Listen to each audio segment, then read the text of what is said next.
প্রিয় দর্শক, আশা করি আপনারা সকলে ভালো আছেন। আপনারা যারা কলা বাগান করে লাভ করতে চান, ভিডিওটি আপনাদের জন্য।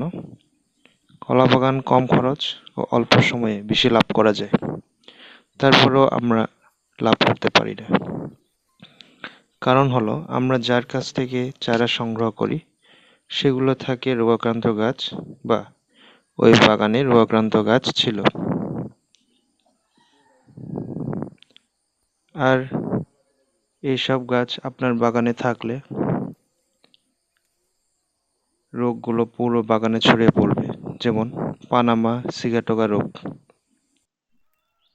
তাই আপনারা চারা নেয়ার আগে ওই বাগানে গাছগুলো সুস্থ কিনা যাচাই করে চারা সংগ্রহ করবেন। তাহলে 2-3 বছর আপনার বাগানে কোনো পানামা অথবা সিগাটোকা রোগ থাকবে না। আর তখন রোগ আসলেও পরিমাণ মতো কীটনাশক দিয়ে আরও 1-2 বছর কলা গাছ বাঁচবে, আর আপনি এর মধ্যেই কাঙ্ক্ষিত লাভ করতে পারবেন।